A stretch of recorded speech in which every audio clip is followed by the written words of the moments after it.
I'm Old Head Ed. And I'm Mr. Belief. And we like to welcome y'all to Barcodes. Barcodes is a podcast where we delve into the lyrics of your favorite MCs, verse by verse. Each episode, we invite an artist onto the show, break down their own bars, and give the listeners a deeper understanding of the meaning and inspiration behind their music. From underground up-and-comers to established industry veterans. We cover it all. So join us as we explore the art of emceeing and the stories behind the bars on Barcodes. Barcodes in the building. Yes, sir. I am Old Head Ed. Mr. Belief, you already know. And y'all know what we do when we get here, man. We show up and we invite an esteemed guest, an esteemed MC, and we have them break down bars. They'll bring a verse for them to dissect, and as they go line for line, tell us about the inspirations behind the lines, the meanings, the hidden intricacies, and all that good stuff. You're gonna get a suit, man. They didn't come here to dissect. They came to unpack. Yeah, there you go. Yeah, unpacking that. See, I got hit with the cease and desist. I'm not allowed to use that term no more because I kept fucking it up every time. Yo, Believe, who we got in the spot today? Yo, we got Monty Bing in the building. Yes, we do. Yes, welcome. You hear? We got a verse off of the track No Vision. Okay. That's what we're working with now.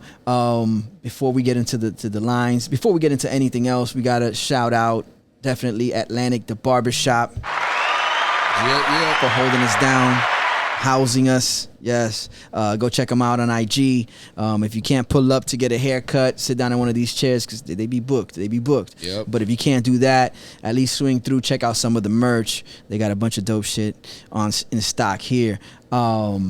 Yeah, man, before we get into it, Belief has a couple questions he likes to ask. Yeah, before we roll into it, I just want to say, like, when you wrote this, do you remember when and where you were at when you wrote it? And if you do, what was the inspiration that was behind the bars? So I'm pretty sure I wrote this one at my crib down in Miami. But the beat I got from Brooklyn. So when I went up, I recorded it back in Brooklyn at Time Is Money Studio with Neff, who produced a project. So I hadn't released any solo material or like a solo project because I'm in a group, Majik and Brrrd, for like almost a decade. All right. So it was really just getting my feet wet back with writing. This was actually the first track I wrote out of the three that we did together. So I think my headspace was just trying to get back to used to writing, bro. Just trying to get back to writing a whole song, crafting it by myself. And I think it came out good. And I think there's been a lot of things that I probably wanted to say and get out. Yeah. But I'm so focused on the group most of the times for the last 8 years, 7 years, whatever. I haven't really been able to get that out. It's kind of like that when you say that, it brings me back to Dilated Peoples and Evidence and Rocker Ira Science. Like Evidence has said it in some of his own solo works where he's like, we would come to the table and there was moments that I wanted to be maybe a little more emotional revealing on some joints and it just didn't fit the group dynamic. So he didn't have a moment to be that until he ventured out on his own. Yeah. So when you say that, it brings me back to that frame of mind there. And it's so that must have been a transition from you, like you said. It's like you have a dynamic with the homie and Majik and Brrrd, and now you're doing it on your own. How was that transition like? I mean, it was cool, man. Like I guess I've always probably been writing, but I just never get around to doing it. Like I probably got like 30, 40 songs in the vault that I just.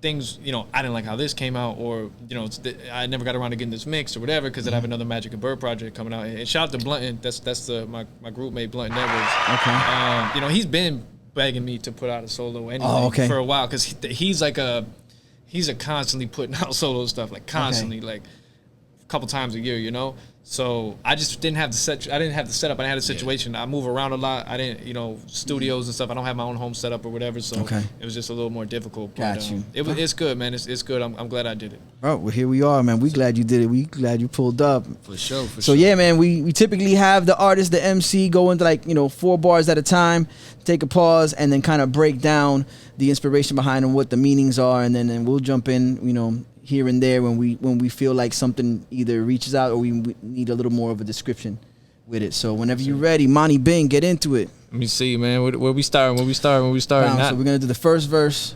We go from I'm preaching calm. Yeah, sir. So at the beginning I came in, I'm preaching calm, peace of mind, cut through the weeds and vines. We redesign, There's a simple couple bars, you know. It's simple in on the surface, but definitely there's something that possesses you. I imagine to come in with that first line as your. Well, that's what I was gonna say. Mark. Like it's a simple concept, but you know, I think I'm just in a different place in my life now. You know, I got married last year. Okay, congrats. I'm older. You know what I mean? Yeah. Whether or not I look like it.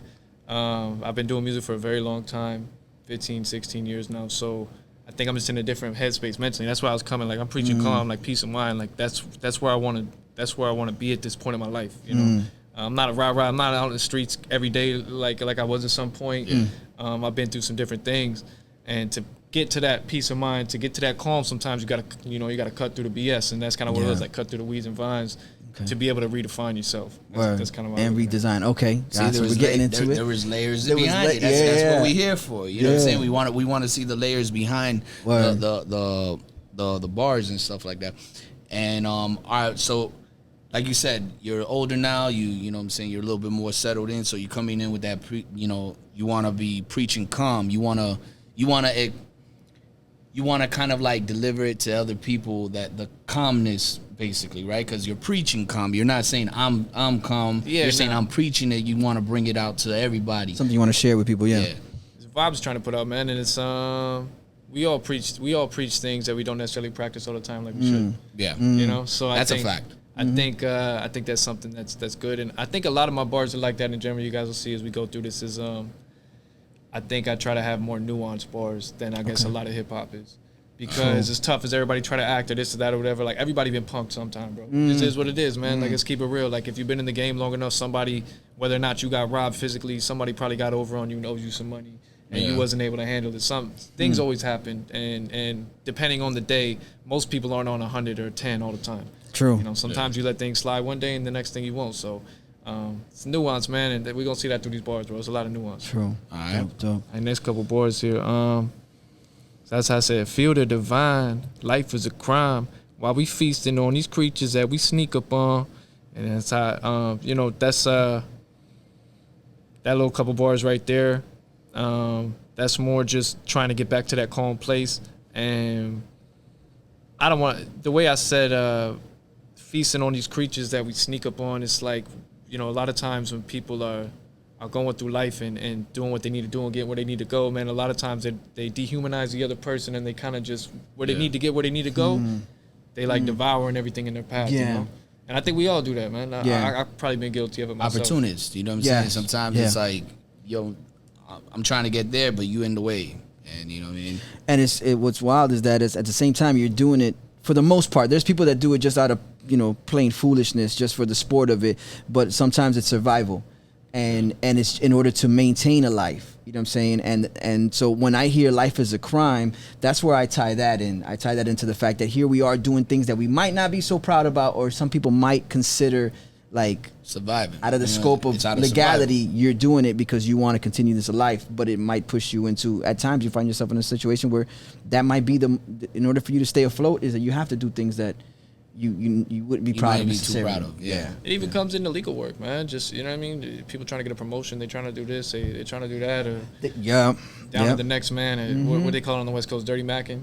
Oh yeah, you know what I mean? Like, yeah. They, those kind of things occur. So it's, I think it's a universal theme, and I think that's what a lot of the song was, man. It was a universal theme. True. That's all I need to get out. Dope. Right. It's felt. All right. Let me see.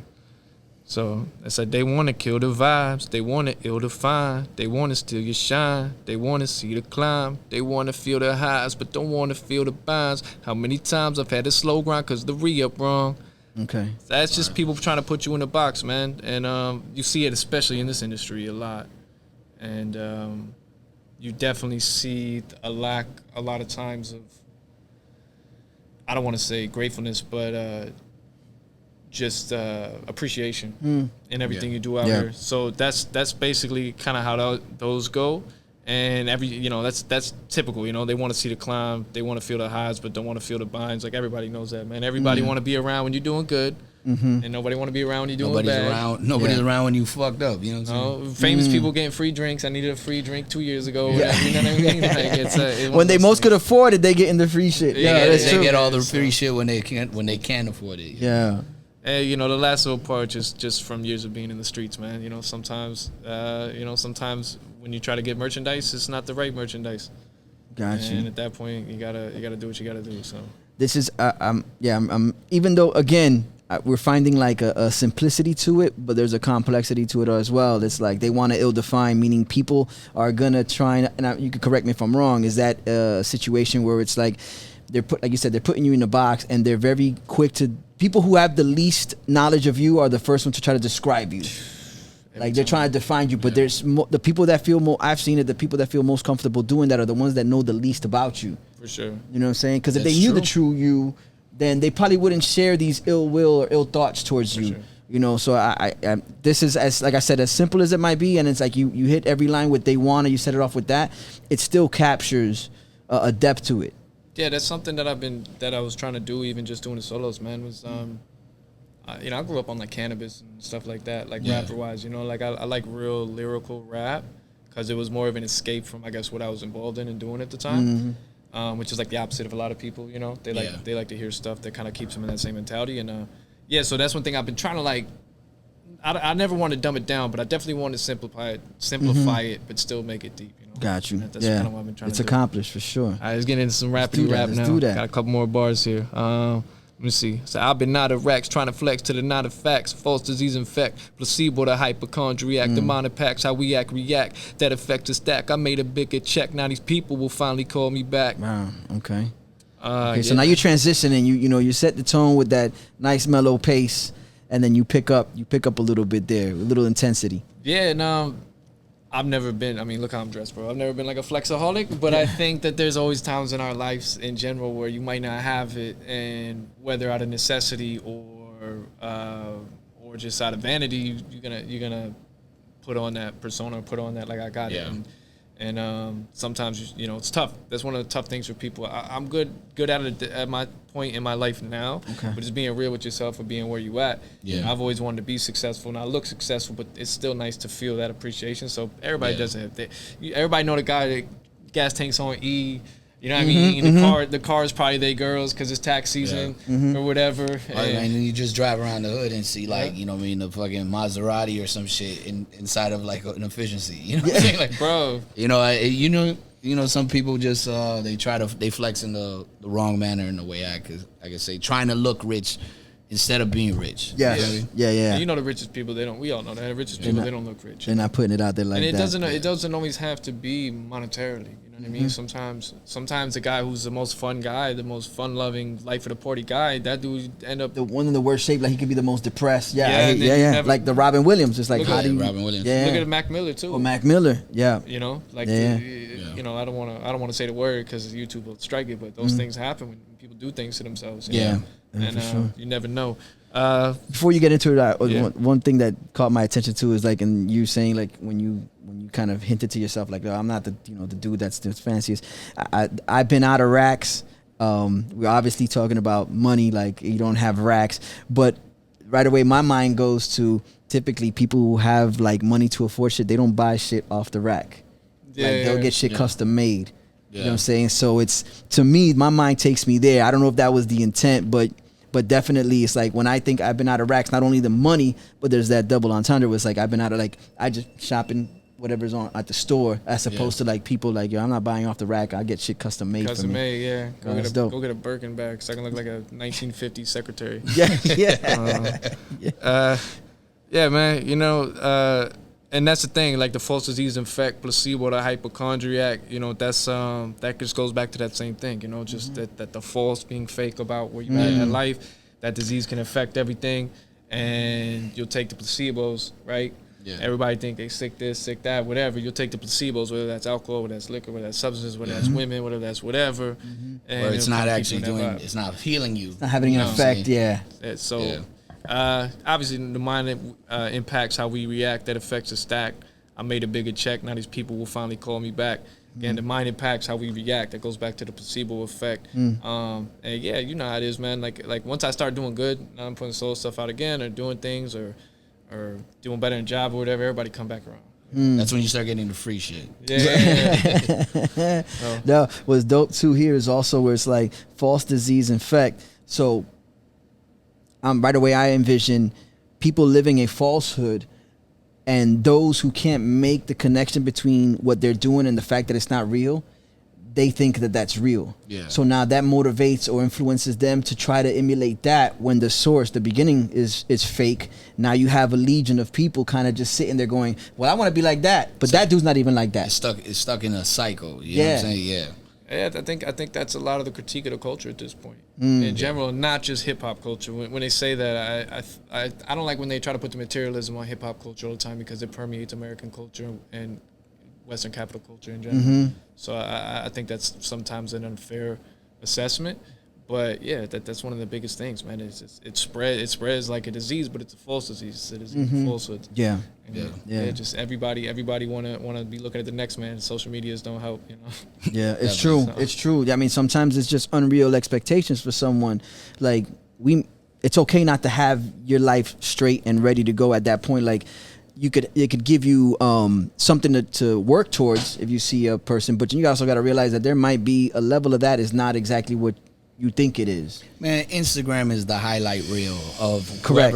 Whatever you're seeing. That's the highlight reel of the people's lives. You know what I'm saying? Yeah, that's not the everyday occurrence, for sure. And, you know, unfortunately, you have now I don't even want to put it on the younger generation. You have generations of people that think, hey, that's how they are. Oh man, they're doing so great or whatever. Yeah. You know. Yeah, you just can't put it on the YouTube because you have older people that are now that this whole social media thing started way after they, were how do you say, technologically advanced, advanced or literate. Yeah. And so now they're seeing it. They're seeing it, and it's like, this Facebook posted this thing, or somebody posted something on Facebook, and there's older people that'll take that shit and run with it. It's like, it's got to be real because look, they put it on there, not realizing that the way the internet works. Yeah. So you could be anybody and post. It's kind of like the way you could go into Wikipedia and change facts. Yeah. But if someone who's hasn't been born into that and it's kind of like just getting around to it now. They getting suck it in. They get suck it in, bro. They buying that whole shit. They're like, yeah, man. Again, it's the false disease infects. It's like it's infect, and it's not even when it's intention. That's the intention. It just happens just by like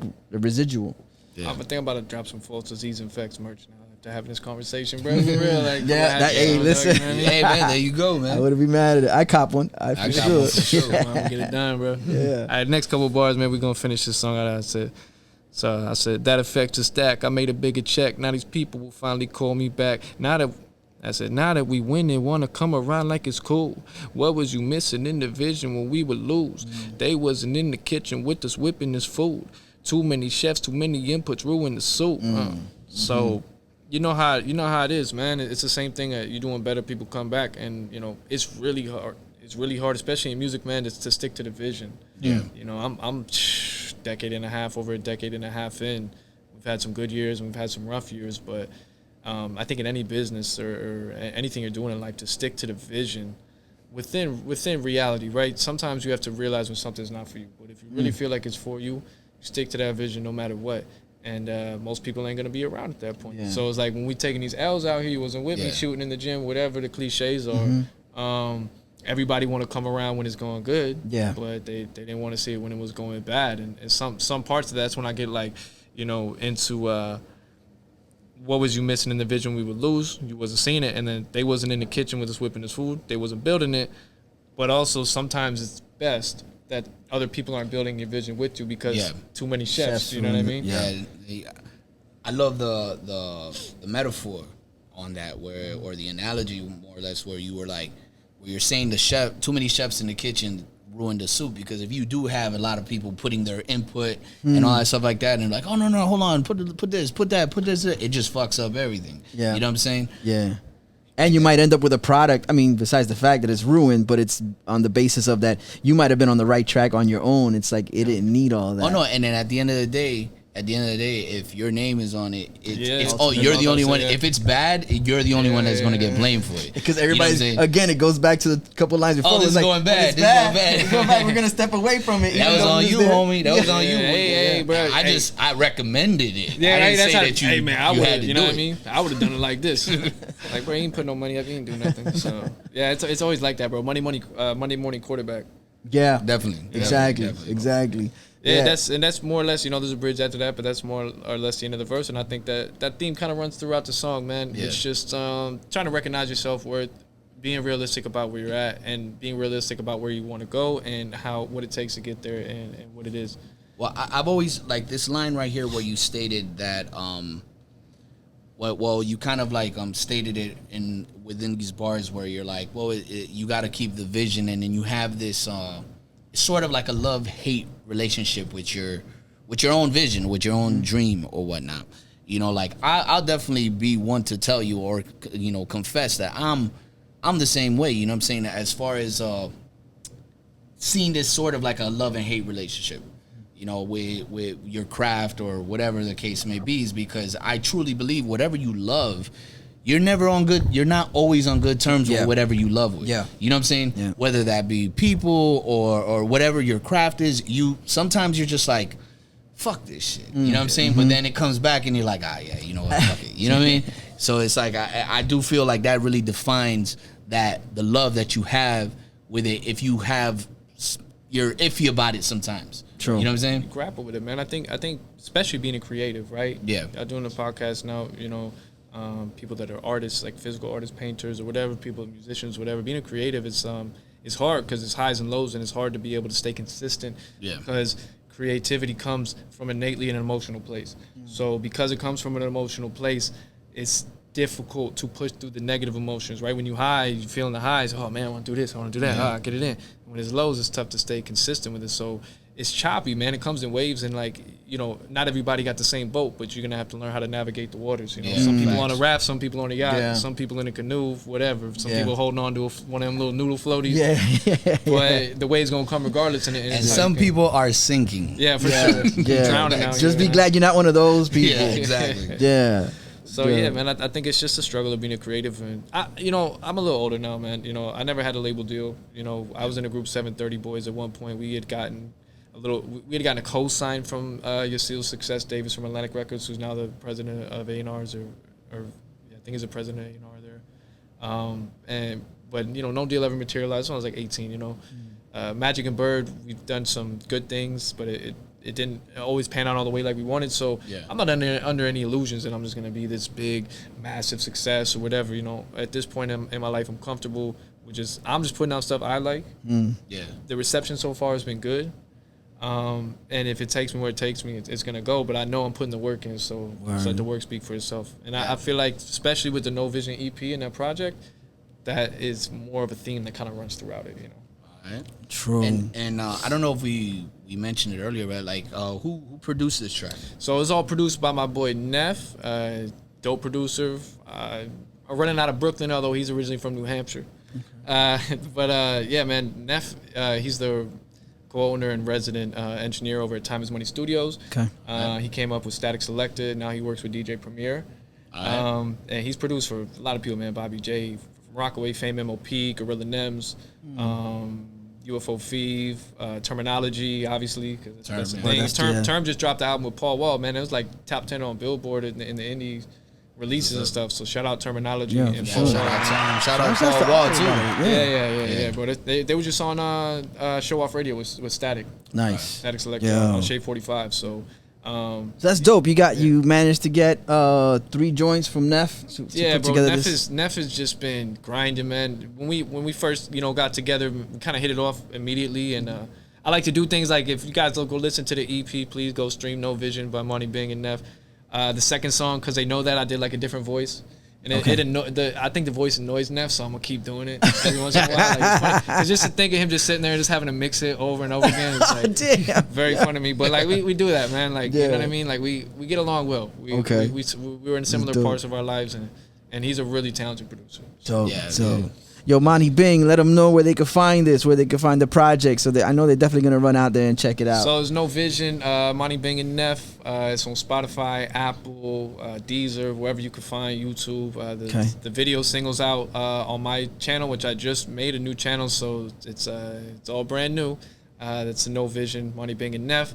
You can follow me at Monty Bing, MONTYBING. Neff's at Produce. I think at Neff Beats or at Produced by Neff. I think it's at Produced by Neff. Okay. At Produced by Neff. And that's the those are the handles and the tags, and yeah, the links are in the bio. They might throw a link in the description. We'll see. But I gotta, everything's out on Spotify and Apple and everything. So. I mean, you already here at YouTube checking out Barcodes. Why not just go over to the new YouTube channel? Get the click, man. Just get a click, man. Monty Bing Music. I'm starting a Monty Bing comedy channel too, but that's another. Ah, damn. Okay. Oh, shit. Okay. I was doing stand up for a couple years, bro. Really? Oh, for real? Yeah. But I'm not consistent enough with it, bro. I'm still an open micer, but I like it, and I'm not bad at it. I'm actually pretty solid. Okay. Like, I like it. Mess around, do it again, and we'll show up. Yes, sir. I'm gonna let y'all boys know, man. Let us know, man. I'm getting back in the scene, so we're gonna get it. Nice. Yo, Believe we got another one, right? Yo, definitely got another one. Yo, Monty Bing, thank you for coming through to Barcodes, man, dropping some gems on us. Yes. And let's get into No Vision. Monty Bing, produced by Neff. I feel like I should say something in the beginning of this, but I don't know. I'll figure that out later. I'm preaching kind, peace of mind, cut through the weeds and vines. We redesign, feel the divine. Life is a crime. While we feasting on these creatures that we sneak upon. They wanna kill the vibes, they wanna ill define. They wanna steal your shine, they wanna see the climb. They wanna feel the highs, but don't wanna feel the vines. How many times I've had to slow run cause the re-up wrong. I've been out of racks trying to flex to deny the facts. False disease infect, placebo the hypochondriac. The mind impacts how we react. That affects the stack. I made a bigger check, now these people will finally call me back. Now that we win, they wanna come around like it's cool.